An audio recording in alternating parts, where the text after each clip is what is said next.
రాష్ట్రంలో మహిళలకు భద్రత లేని పరిస్థితి, అందులోనూ ఏదైతే బీసీ ఎస్టీ ఎస్టీకి సంబంధించినటువంటి దిగువ స్థాయి కులాలకు సంబంధించినటువంటి వారిపైన పెద్ద ఎత్తున దాడులు, హత్యలు, ఏదైతే అహంకారానికి సంబంధించినటువంటి దౌర్జన్యాలు జరుగుతున్నటువంటి పరిస్థితులు ఏపీ ప్రభుత్వం యొక్క నిర్లక్ష్యంతోనే జరుగుతున్నాయనేటటువంటి ఒక ఆరోపణ పెద్ద ఎత్తున వినిపిస్తున్న పరిస్థితి. తాజాగా చూసుకుంటే బీసీ కులంలోని అట్టడుగునున్నటువంటి సామాజిక వర్గానికి చెందినటువంటి 2 మహిళల పైన వైసీపీ నాయకుడు చేసినటువంటి అఘాయిత్యానికి సంబంధించి, అలాగే దౌర్జన్యానికి సంబంధించి, అసాంఘికమైనటువంటి ఒక దౌర్జన్య క్రియకు సంబంధించి ప్రముఖ అడ్వకేట్ నరసింహరావు గారు మనతో ఉన్నారు. ఆయన ఏదైతే దాన్ని ఖండిస్తూ దానిపైన చర్యలు తీసుకునే వరకు కూడా పోరాడినటువంటి పరిస్థితి ఉంది. సార్ చెప్పండి నరసింహరావు గారు, ఏంటి అసలు ఈ ప్రభుత్వంలో అట్టడుగున్నటువంటి కులాలపైన జరుగుతున్నటువంటి దాడులు? ఓ పక్కన ముఖ్యమంత్రి జగన్మోహన్ రెడ్డి ఏదైతే ఎస్సీ ఎస్టీ బీసీ మైనార్టీలకు సంబంధించి ఓట్లే మాకు బలము, వాళ్ళు నా మనుషులు అనేటటువంటి ప్రకటనలు అయితే అధికార వేదికలపైన చేస్తున్నాడు. మరోవైపు ఈ దాడులకు సంబంధించి ఏం చెబుతారు? నమస్కారం సార్, నా పేరు కందుకూరి నరసింహారావు. నేను హైకోర్టు అడ్వకేటును. సంచార జాతులకి లీగల్ కన్వీనర్గా ఉన్నాను. గత సంవత్సర క్రితము ఈ నందిగామలో 2 పూసల జాతికి చెందినటువంటి ఆడవాళ్ళు, వాళ్ళ వృత్తి ప్రకారం ఏంటంటే దాసరి కులస్తులు. వాళ్ళు వృత్తి ఏంటంటే పూసలు అమ్ముకుంటాం, ప్రతి ఇంటికి వెళ్ళి పూసలు అమ్ముకుంటారు సార్. అయితే ఆ పూసలు అమ్ముకున్న తరుణంలో వాళ్ళ ఇంటికాడ వాళ్ళ ఇంట్లో వస్తువు ఏదో పోయిందంట. సరే, అది వీళ్ళు పాపం ఆల్రెడీ వీళ్ళు బస్టాండ్కి వెళ్ళిపోయారు. బస్టాండ్కి వెళ్ళినటువంటి ఆడవాళ్ళు ఇద్దరు వాళ్ళ బండ్ల మీద బలవంతాన్ని ఎక్కించుకొని తీసుకొచ్చి ఇంటికాడికి మా వస్తువు మీరే దొంగతనం చేశారు సో అని చెప్పేసి వాళ్ళని బట్టలు ఉడదీసి మరి ఆడవాళ్ళని చూడకుండా వాళ్ళని కొట్టడం, ఎక్కడ చేతులు పట్టకూడదు పట్టుకోవడం, హరాస్మెంట్ చేశారు. వాళ్ళు ఎక్కడ చెప్తూనే ఉన్నారు, బాబు మా సంబంధం లేదండి, నా చంటి పిల్లగాడు ఉన్నాడు, నేను పాలించుకోవాలండి, నేను అలా బాగాలని చెప్పేసి నేను ఘోరాది ఘోరం కొట్టారు సార్. ఆమె చెయ్యి ఫ్రాక్చర్ అయిపోయి ఆమెకైతే మరి బాగా ఇది అయిపోయింది. తీరా మీ వ్యక్తి వచ్చి అమ్మా ముందు మీ వస్తువు పోయిందన్నా సరిగ్గా ఎతకమంటే తీరా వస్తువు వాళ్ళ ఇంట్లోనే ఉంది. అంటే సంచార దాతులు అటువంటి వాళ్ళని, ఒక వ్యక్తులని ఈ యొక్క ప్రభుత్వం వాళ్ళు ఇంత, అతను విషయం ఏంటంటే అతను వైసీపీ పార్టీకి సంబంధించిన వ్యక్తి అంట. వాళ్ళు కొట్టడం, వాళ్ళు బెదిరించారండి. మళ్ళీ మీరు కేసు పెట్టినా మీరేం చేసినా మేము ఉగులు చెప్పినా చివరికి మిమ్మల్ని చంపేస్తాం అని బెదిరించడం చేశారంట సార్. మాకు ఈ మధ్య తర్వాత ఇక్కడ మీటింగ్ జరగడం వాళ్ళు చూసి నాకు మనసు చెల్లించి ఆ తర్వాత వాళ్ళకి పోలీస్ కమిషనర్, మన విజయవాడ పోలీస్ కమిషనర్ మేడం గారు తీసుకెళ్ళడం జరిగింది.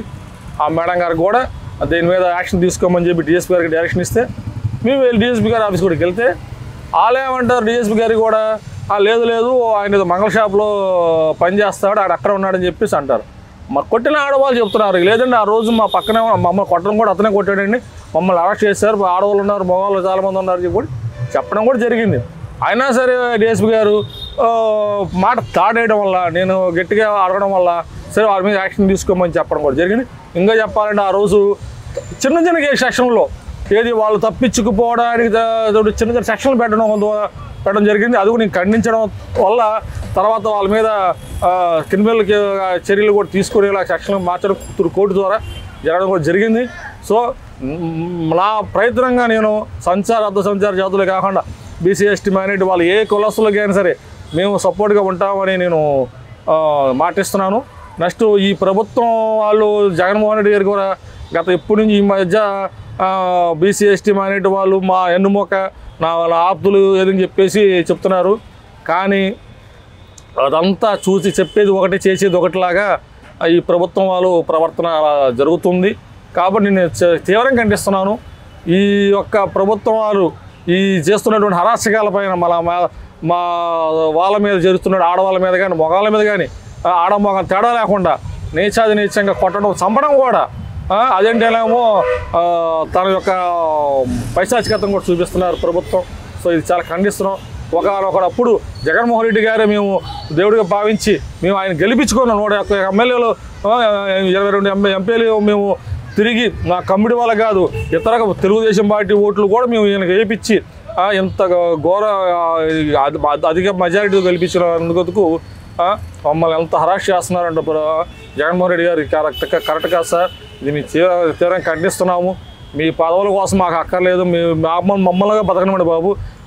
మీరు కావాలంటే మీరు ఏదైనా లేదు మేమే ఏలుకుంటాం ఈ ప్రభుత్వాన్ని, మా రెడ్డిలో మాకు కావాలంటారా, మమ్మల్ని పంపించి బారు తప్పేసేయండి, లేదా ఎట్లా తెలంగాణ ఆంధ్ర తగిలించినట్టు మా అందరం ఒకవైపు పడేసేయండి, మీ ఒకళ్ళు మీరు పండించుకోండి, పరిపాలించుకోండి ప్రభుత్వాన్ని, ఇదేది కరెక్ట్ కాదని చెప్పేసి నేను గట్టిగా నేను చూస్తే రాష్ట్రంలో ఈ యొక్క పేపర్ల ద్వారా కావచ్చు, ఇంటెలిజెన్స్ సమాచారం ద్వారా కావచ్చు, ముఖ్యమంత్రి వద్దకు ఎలాంటి సంఘటనలు ఏదైతే ఒక చిన్న చిన్న సామాజిక వర్గాల పైన వైసీపీ నాయకులు కావచ్చు, వైసీపీ ప్రభుత్వంలో కీలకంగా వ్యవహరించేటటువంటి మనుషులు కావచ్చు, దాడులు చేయటం, ఇది ఇబ్బందులకు గురి చేయటం, ఇవన్నీ కూడా ముఖ్యమంత్రి దృష్టికి వెళ్ళటం లేదంటారా?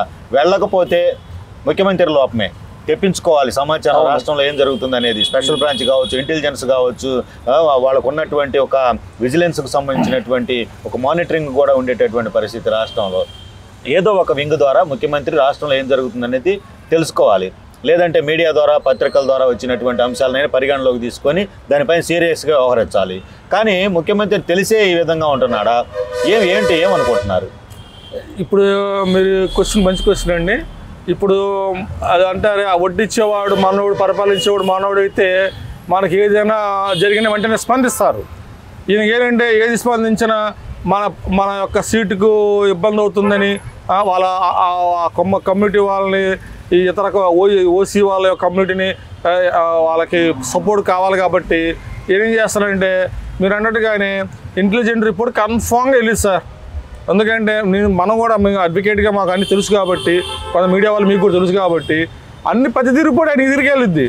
కానీ ఇక్కడ జరుగుతున్న విషయాలు ఏంటంటే మాకు ఎస్సీ ఎస్టీ మైనారిటీ వాళ్ళకి, బీసీ వాళ్ళకి ఏదైతే పదవులు ఇచ్చారో వాళ్ళు ప్రశ్నించకపోగా వాళ్ళు కామ్గా ఉండడమే చాలా రాంగ్ డిసిషన్. ఇది అలాగే స్పందిస్తే జగన్మోహన్ రెడ్డి కన్ఫామ్గా ఆయనకి తెలిసిద్ది, అరే మనం చేసిన తప్పు, సో మనం దీని మీద యాక్షన్ తీసుకోవాలని చెప్పేసి ఉంటుంది. ఆయన ఏది స్పందించకపోవడం వల్ల, వీళ్ళు కామ్గా ఉండడం వల్ల మాకు జరుగుతున్న అన్యాయం చాలా ఘోరంగా జరుగుతూనే ఉన్నాయి. ఇది ప్రశ్నించే వాళ్ళు ఎవరంటే మా నాయకులే ప్రశ్నించాలి. ఫెడరేషన్ ఏర్పాటు చేశారు, 52 ఫెడరేషన్లు ఉన్నాయి, మరి ఎమ్మెల్యేలు ఉన్నారు, ఎంపీలు ఉన్నారు. మరి వీళ్ళందరూ ప్రశ్నిస్తే జగన్మోహన్ రెడ్డి గారు ఎందుకు స్పందించడు, ఎందుకు మాట్లాడు? అడిగేవాళ్ళు లేడు కాబట్టి నా ఇష్టారాజ్యంగా ఆయన బిహేవ్ చేస్తున్నాడు. కాబట్టి ఇది మాత్రం కరెక్ట్ కాదు సార్. మీరు అన్నట్టుగానే ఇంటెలిజెంట్ రిపోర్ట్ వెళ్తున్నా, ఏం చేస్తున్నా పోలీసు వర్గాన్ని అంతటా ఆయన కంట్రోల్ పెట్టుకున్నాడు. అందుకనే నేను సిఐడి వాళ్ళకి కూడా దృష్టికి వెళ్ళడం కూడా ఏంటంటే మీ సిఐడి డిపార్ట్మెంట్కి అప్రూవ్ చేయడం కారణం కూడా అదే. ఓకే సార్, ఇది పరిస్థితి. ఏదైతే రాష్ట్రంలో అట్టడుగునున్నటువంటి పేద, నిరుపేద, అత్యల్పమైనటువంటి సామాజిక వర్గాల పైన వైసీపీ నాయకులు, వైసీపీ ప్రభుత్వంలో ఉన్నటువంటి పెద్దలే దాడులు, ఏదైతే మారణకాండలకు సంబంధించినటువంటి అంశాలు, దౌర్జన్యాలు చేస్తుంటే ముఖ్యమంత్రి ఏం చేస్తున్నాడు అనేటటువంటి ప్రశ్న ఇక్కడ ఉత్పన్నమవుతున్నటువంటి పరిస్థితి. మనతో బీసీ సామాజిక వర్గాల నాయకుడు, అలాగే జేఏసీకి సంబంధించి, అలాగే మరోవైపు హైకోర్టు అడ్వకేట్గా ఉన్నటువంటి నరసింహారావు గారు ఏదైతే ఇక్కడ వైసీపీ నాయకుడి యొక్క కబంధ హస్తాల్లో బాధకు గురైన, వేధింపులకు గురైనటువంటి ఇద్దరు పూసలు అమ్ముకుంటూ జీవనం సాగించేటటువంటి చిన్న మహిళల పైన జరిగినటువంటి దాడికి సంబంధించినటువంటి అంశంపై స్పందించి తానే వాళ్లకు చట్టపరంగా న్యాయం జరిగే విధంగా పోరాటం చేస్తున్నానని చెప్పడం జరుగుతుంది. స్పెషల్ బ్రాంచ్ కావచ్చు, ఇంటెలిజెన్స్ కావచ్చు, పత్రికలు, మీడియా కావచ్చు, వీటి ద్వారా రాష్ట్రంలో ఎవరికైనా బాధితులకు అన్యాయం జరిగినట్టు తెలిస్తే ముఖ్యమంత్రి స్థాయిలో స్పందించాల్సినటువంటి అవసరం ఉంది. కానీ జగన్మోహన్ రెడ్డి తెలియనట్టు ఉంటున్నారు. అలాగే ఆయన నిర్లక్ష్య వైఖరి, పోలీసులను వైసీపీ కబంధ స్థాల్లో చిక్కుబడిపోయే విధంగా కూడా ఈ పరిపాలన ఉంది.